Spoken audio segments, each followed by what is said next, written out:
은총이 여러분께 임하시길 주님의 이름으로 기도합니다. 저희 오늘 대한민국을 방문하고 있는 미국의 클린턴 대통령,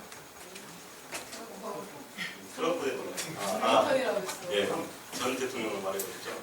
트럼프 대통령 그리고 북한의 김정은 위원장께 하나님의 은총이 함께하시길 주님의 이름으로 기도합니다. 오늘은 6월 마지막 주일, 마지막 날입니다. 시간으로 따지자면 오늘이면 한 해의 절반이 지납니다. 우리 인간이 시간을 초월해서 시간에 얽매이지 않고 살 수 있다면 늙음이나 죽음에 대한 두려움 물론이고 어떠한 불안이나 걱정, 근심, 욕심도 없이 평온한 삶을 누릴 수 있을 거라는 생각을 해봅니다. 시간은 다른 것들, 이를테면 집, 학교, 책, 법률 등과 같이 인간이 스스로가 살아가는 데 필요하다고 여기는 것들을 만들어 이름 붙인 것들 중에 하나입니다. 그러나 우리는 인간이 만든 이 세상의 것들에 시간에 얽매이지 않고 살기 어렵습니다. 그렇게 살 수도 없습니다. 사람이 사람들과 함께 더불어 희로애락을 느끼는 것, 기쁠 때 기뻐하고 화가 날 때 화를 내고 슬플 때 슬퍼하며 즐거울 때 즐거워하며 그렇게 살아가는 것이 하나님께서 우리에게 주신 은총입니다. 희로애락은 온전히 나 자신에게서만 나오는 것이 아니라 나를 둘러싼 이웃,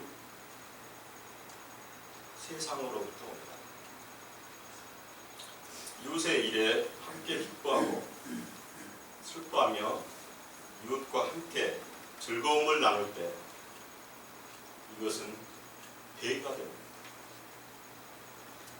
하나님께서 보시기에 좋은 세상이 되는 것입니다. 그런데 진화를 하고 과학 문명이 발달하고 인간의 두뇌가 커지고 명석해지면서 하나님의 뜻이 아닌 인간만이 우월하고 오직 인간만이 최고라는 자가당착에 빠집니다. 한마디로 배는 것이 없는 상태가 됩니다. 인간이 만들고 생각한 지식으로 세상의 모든 일들이 가능하다는 그런 착각에 빠집니다. 그러다 보니 인간의 마음에 탐욕이 생기고 전쟁을 하고 사람을 죽이고 죄를 짓고 고통을 당하고 고통을 받으며 살게 됩니다. 군중 속에서 고독을 느끼게 되고 혼자라는 외로움에 몸을 떨게 됩니다. 사람들과 함께 웃고 떠들고 있어도 그것은 겉모습일 뿐 마음속은 채워지지 않는 그 무언가로 마음속은 공허합니다. 이렇게 공허한 그 마음을 채워줄 수 있는 것, 그것이 무엇일까요? 사람들과 함께 진정으로 기뻐하고 웃고 울고 슬퍼할 수 있는 그것이 무엇일지 한번 생각해 봅니다. 오늘 설교 제목인 줄탁동시는 어미 닭이 알을 품은 지 수일쯤 되면 병아리가 그 달걀 안에서 껍질을 턱턱턱 쫍니다. 이를 한자, 소리 줄자를 써서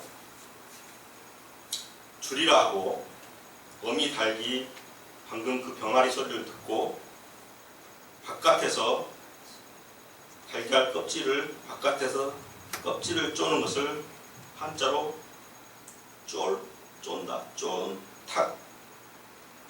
네, 두드릴 탁을 써서 탁이라 합니다. 이 일이 동시에 일어날 때 새로운 탄생이 이루어진다는 뜻입니다. 오늘 본문인 창세기 32장 23절에서 32절 말씀은 우리가 잘 알고 있는 성경 본문입니다. 한마디로 요약하면 야곱이 야복 나루에서 하나님을 만나 밤새도록 씨름을 하고 그 씨름에서 이겨 하나님의 축복을 받지만 엉덩이 뼈가 위골되는 그런 내용입니다. 이 본문의 내용을 이해하기 위해서는 야곱이 형 에서에게 했던 그 일과 그동안 야곱이 살아온 그 내용이 담긴 성경의 앞부분을 알아야 합니다. 야곱은 앞이 잘 보이지 않는 아버지 이삭을 속여서 형 대신 아버지의 축복을 가로챘고 팥죽으로 에서의 장자권을 샀으며 이로 인해 에서에게 죽임을 당할까 두려워 외삼촌 라반의 집으로 피신합니다. 그 후 그곳에서 라반의 큰딸 레아와 둘째 딸 라헬과 결혼하여 자식을 낳습니다. 많은 자식들, 그리고 그 많은 자식들뿐만 아니라 그곳에서 많은 양떼와 종들과 낙타와 나귀 등 재산도 엄청 많아집니다. 그러나 자신에게 부당하게 대했던 라반과 그의 아들들이 부자가 된 야곱에게 해를 끼치게 하자 하나님은 야곱에게 고향으로 돌아가라 말씀하십니다. 야곱은 한 번도 자신의 곁을 떠나지 않았던 하나님, 베델의 하나님을 그 말씀을 듣고 도망을 치지만 쫓아온 라헬과 조화로운 계약을 맺습니다. 그리고 형 에서를 만나기 위해 준비합니다. 먼저 머슴들을 보내서 형에게 문안 인사를 드리게 하자 에서가 400명의 부하들을 거느리고 야곱을 만나러 오고 있다는 전가를 받습니다. 겁이 난 야곱은 일행과 가족대를 두 떼로 나누는 등 어떻게든 목숨을 구할 공리를 합니다. 그리고 기도합니다. 이 종에게 베푸신 한결같은 사랑을 받을 자격은 없지만 그럼에도 에서의 손에서 저를 건져주시기를 기도합니다. 기도를 한 후 형에게 보낼 가축들을 골라서 나눕니다. 그리고 선물을 먼저 보내 형의 마음을 풀어놓은 후에 만나기 위해서 그렇게 합니다. 또한 그 선물을 가지고 간 종들에게 이렇게 이릅니다. 누구의 것이냐? 라고 그 에서의 물음에 이것들은 당신의 종 야곱의 것이며 형에게 드리는 선물이며 야곱은 지금 저 뒤에 오고 있습니다.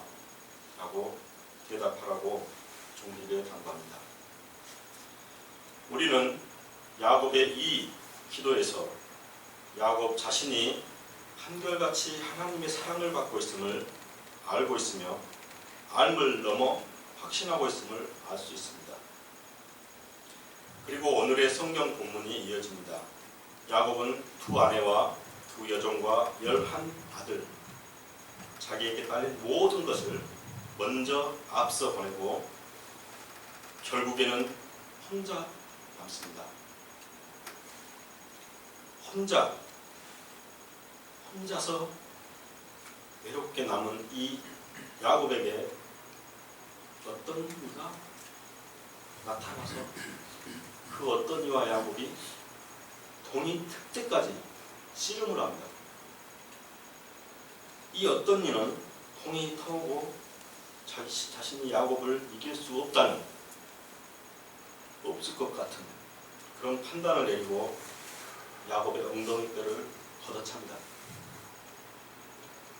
그래도 야곱은 그분을 놓아주지 않습니다. 놓아주지 않고 당신이 나에게 복을 빌어주지 않으면 나는 결코 당신을 보내지 않겠습니다 하고 야곱은 때렸습니다. 결국 그분께 복을 받고 자신이 하나님을 만났음을 깨닫게 되고, 그럼에도 자신이 목숨이 죽지 않고 살아있음을 그는 알게 됩니다. 야곱은 죄인입니다. 지금 시체말로 하면 사기꾼입니다. 그것도 자기 아버지와 형을 속인 배은망덕한 놈입니다. 그런데 하나님은 야곱이 라반의 집으로 도망갈 때 꿈에 나타나셔서 야곱의 후손이 티끌만큼 많아질 것, 고향으로 데리고 올 것, 야곱의 곁을 결코 떠나지 않을 것 등을 하나님께서는 약속하십니다. 그리고 또 지금 복을 빌어주시고, 너의 이름은 이제부터 이스라엘이다. 너의 이름은 지금부터 이스라엘이다 라고 하나님께서는 칭하십니다. 야곱이 아버지와 형을 속이고 외삼촌의 집에서 산 그 시간은 고통과 괴로움과 외로움의 시간이었습니다.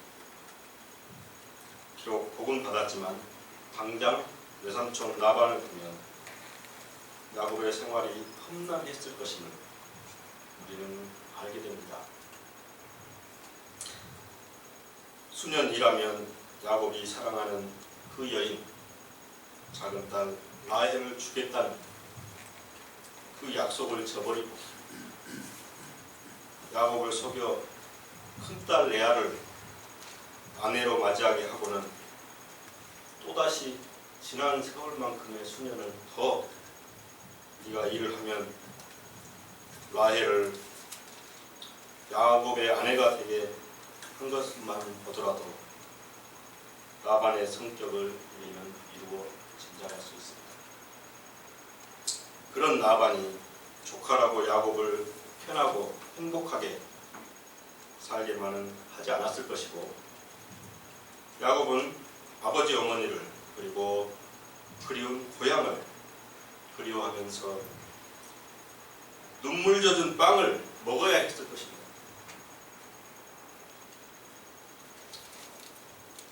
거기에 아버지와 형을 속였다는 그 죄책감과 형이 자신을 죽일 것이라는 그 두려움을 한시도 1초도 잊지 못했을 것입니다.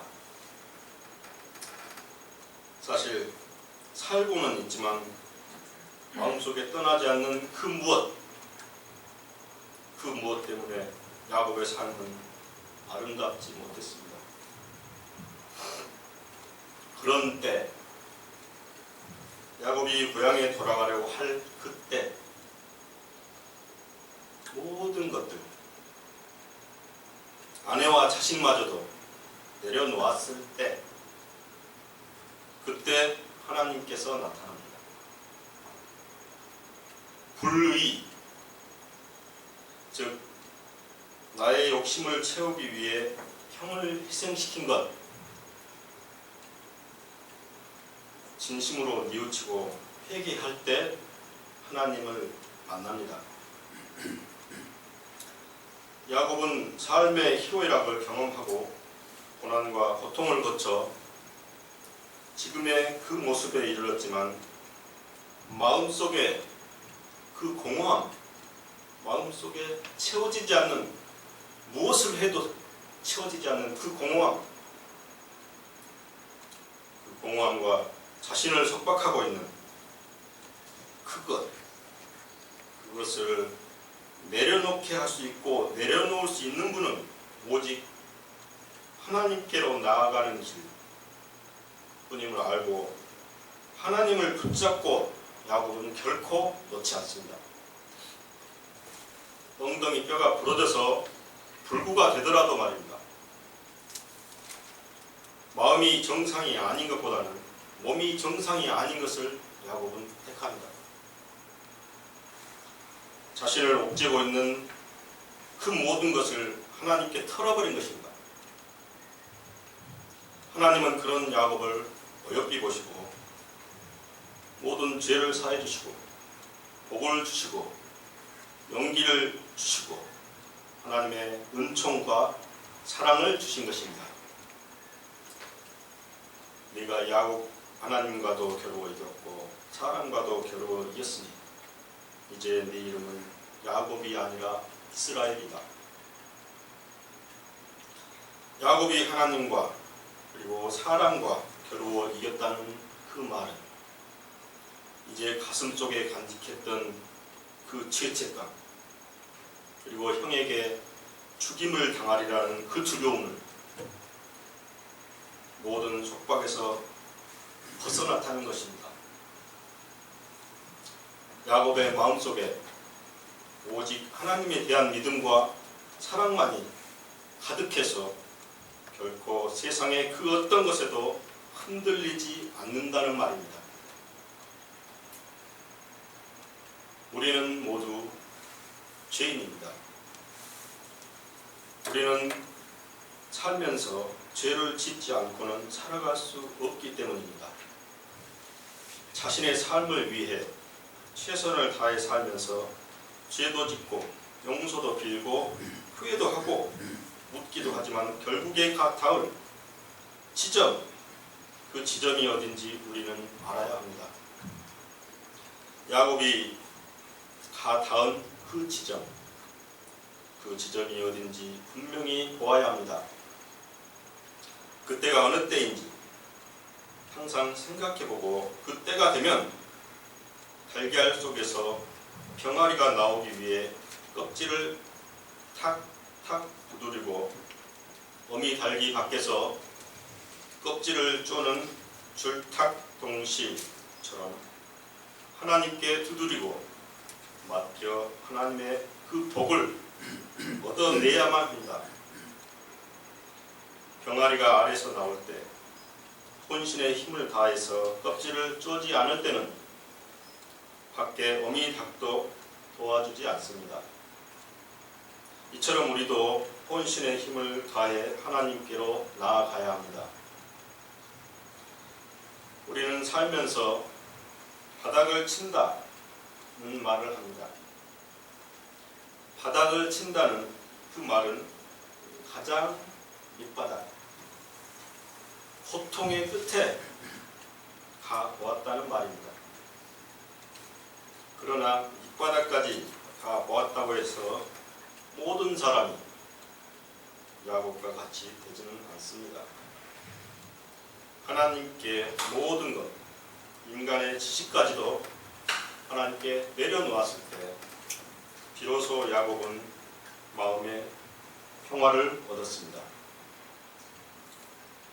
그처럼 우리는 하나님께 닿을 그 지점이 언제인지 어느 때인지를 알아야 합니다. 그리고 야곱처럼 육체가 불구가 되더라도 끝까지 하나님을 놓지 말아야 합니다. 하나님을 놓지 않는다는 말은 어떠한 시련이나 어떠한 고난 속에서도 그리고 어떤 경우라도 하나님을 믿고 하나님은 결코 우리 곁을 떠나지 않으신다는 그것을 믿는 것입니다.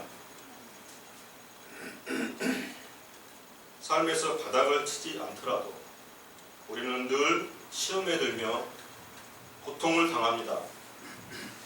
우리의 모습이 야곱의 모습입니다. 나의 욕심을 채우기 위해서 타인의 권리를 빼앗아가고 타인이 받을 그 고통쯤은 눈감아버리는 우리의 모습입니다. 또는 죄의 상태에서 벗어나지 못하는 것, 그것 또한 죄라는 것을 알아야 합니다. 그래도 야곱은 늘 하나님을 의지하는 사람이었습니다.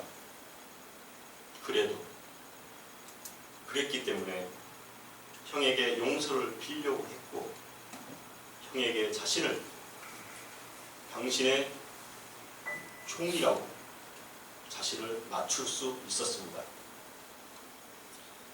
우리는 그마저도 남에게 고통을 주고도 아무런 감정 없이 살고 있는 것은 아닌지 생각해 볼 일입니다. 죄도 아닌 죄에 스스로 갇혀서 하나님께 또 다른 죄를 짓고 있는 것은 아닌지 생각해 봐야겠습니다.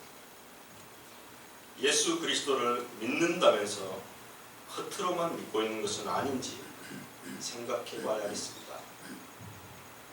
야곱이 하나님을 찾아 하나님께 모든 것을 맡기고 의지한 그때를 우리도 잘 알아야겠습니다. 그런 순간이 오면 지체 없이 하나님께 다가가야겠습니다. 그러나 그런 순간이 준비 없이 오지는 않는다는 사실 또한 알아야 합니다. 언젠가 저는 작가 최인호 씨가 쓴 성도라는 책을 재미있게 읽었습니다. 성도는 실제 인물인 조선시대 상인 가포 임상옥 선생님을 주인공으로 한 소설입니다. 실제로 임상옥은 죽기 직전에 자신의 전 재산을 사회에 환원하였고 재상 평려수, 인중 식사여, 즉 재물은 평등하기가 물과 같고 사람은 바르기가 저울과 같다는 그 유언을 남긴 우리나라 최고의 거상입니다. 가포 임상옥은 그 스승인 석송스님이 예언했듯이 전무후무한 조선 제1의 거부가 됩니다. 이 가포 임상옥 선생이 거부가 되기까지 숱한 고난과 어려움 물론이고 사랑 그리고 기쁨, 슬픔, 희로애락을 거치는 것은 물론이었습니다. 어느 날 이 가포 임상옥 선생이 말년에 자기 집 마루에 누워 있는데요. 그 집 마당에 병아리를 데리고 있는 어미닭이 병아리를 데리고 마당에서 이렇게 놀고 있었습니다. 근데 가포 선생이 이렇게 마루에 누워서 있는데 잠깐 깜빡 졸았습니다. 그 순간 하늘에서 독수리 한 마리가 날라와서 병아리 한 마리를 낚아채서 하늘로 날아가 버립니다. 임상옥 선생은 이걸 보고 이걸 깨닫습니다. 이제 내가 지금까지 상업계에 있었던 상운이 다 했구나. 집이 이렇답니다. 이 지붕에서 물 한 방울이 똑 하고 새지 않습니까? 물 한 방울이 지붕에서 샌다는 것은 이 집이 머지않아 무너질 거라는 것을 얘기한다고 건축가 전문가들께서도 얘기하십니다. 그것처럼 이 가포 선생은 아직까지 병아리 한 마리에 오늘 손해를 봤는데 자기는 그런 손해를 한 번도 보지 않았다는 겁니다. 그 정도로 그분은 상업의 운을 타고난 사람이기도 했습니다. 그런데 자기가 오늘 병아리 한 마리를 독수리에게 잃어버린 그 손해는 이제 내 상업의 운이 다했다. 제가 왜 이 말씀을 드리냐면요. 그 후로 임상옥 선생은 자신의 측근들에게 부탁을 해서 자기 그 집안에 있는 모든 재물, 모든 재물들을 세상의 모든 사람들이 다 나눠주게 합니다. 그리고 자기 집에 있는 서류라는 것은 뭐냐면 자신에게 돈을 빌려간 사람들의 어떤 기록, 김영만이가 200만 원 빌려갔어. 그러면 적어놓은 그 책이요. 그 책을 이질러버립니다. 전부 다. 하나도 남지 않습니다. 그러면 그 가포 임상옥 선생에게 돈을 빌려갔던 그 사람들이 이제는 돈을 갚을 필요가 없는 겁니다. 그리고 또 뭘 했냐면요. 어떤 상징성이 있는 건데요. 99칸짜리 한옥에 자고 있었습니다. 근데 한 칸만 남겨놓고 98칸을 다 허물어버립니다. 예. 그러고 나서 또 그 한 칸 남은 이제 오두막집이죠. 오두막집에서 잠깐 마루에 누웠다가 잠깐 깨어나 봤는데요. 이 임상옥 선생님이 자기 스승이 옛날에 했던 말이 있습니다. 무슨 말이냐면 너는 상업에서 도를 이룰 사람이다. 너는 산중에서 이렇게 나처럼 머리 깎고 옥탑 두드리며 산중에서 너는 도를 이룰 사람이 아니고 너는 내려가서 저 상업세계에서 너는 도를 이룰 사람이다. 그래서 너는 네가 의지해서 지금 내려가지만 너는 그곳에서 부처를 이룰 것이다. 이런 얘기를 합니다. 근데 왜 제가 이 말씀을 드냐면 아까 그 모든 재산을 나눠주기 전에요. 그때가 어떻게 보면 우리가 보기로는 스승이 얘기했었습니다. 전무후무한 조선 최고의 거상이다. 그렇게 했는데 자기는 그때가 그렇게 엄청난 재산을 갖고 있을 때가 전무후무한 최고의 거상인 줄 알았습니다. 근데 그 오두막집에서 깜빡 졸고 눈을 뜬 순간 머리를 이마를 치면서 알게 됩니다. 지금 모든 걸 다 나눠줘 버렸잖아요. 그리고 98칸도 다 허물어 버렸잖아요. 오두막 하나에서 살고 있는 그 상태에서 가포 임상옥 선생은 이마를 칩니다. 그것은 제가 말 안 해도 여러분께서 잘 아시죠? 진정한 거부는 모든 재산을 이웃에게 나눠주고 초가 한 칸에 누워있는 그 자신을 발견한 그 순간 이것이 자신의 스승이 말한 전무후무한 조선 최고의 갑부라는 것을 그는 깨달을 것입니다. 우리는 그리스도인으로 하나님은 언제나 무슨 일이 있어도 어디서나 우리를 사랑하신다는 그런 확신 속에 살아야겠습니다. 그렇게 함으로써 우리는 오늘 두 번째 본문인 신약성경 마태복음의 비유에 나오는 사람들과 같이 갈 수 있으리라 봅니다. 그래야 이 땅에 하나님의 나라, 우리도 하나님의 나라에 갈 수 있습니다. 밭에 숨겨진 보물을 발견하면 자신이 가진 모든 것을 팔아서 그 밭을 사는 사람, 값진 진주를 하나 사기 위해 가진 모든 것을 다 파는 사람, 그물을 던져 잡은 고기를 좋은 것들은 그릇에 담고 나쁜 것들은 버리는데 그릇에 담겨지는 고기 같은 사람일 것입니다.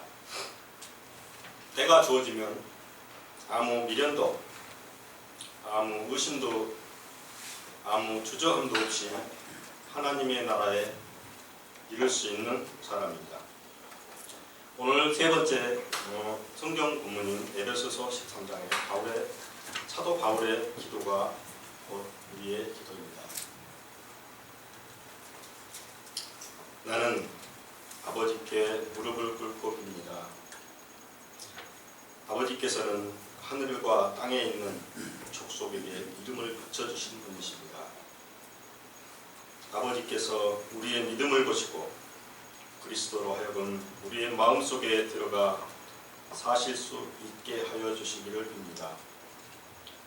그래서 우리가 사랑의 뿌리를 받고 사랑을 기초로 하여 살아감으로써 모든 성도들과 함께 하나님의 신비가 얼마나 넓고 길고 높고 깊은지를 깨달아 알고 인간의 모든 지식을 초월한 그리스도의 사랑을 알 수 있게 되기를 빕니다. 이렇게 해서 우리가 완성되고 하나님의 계획이 완전히 이루어지기를 빕니다. 하나님께서 교회와 그리스도 예수를 통해 세세 무궁토록 영광을 받으시기를 빕니다. 우리와 하나님의 온전한 줄탁 동시가 이루어지길 빕니다. 아멘.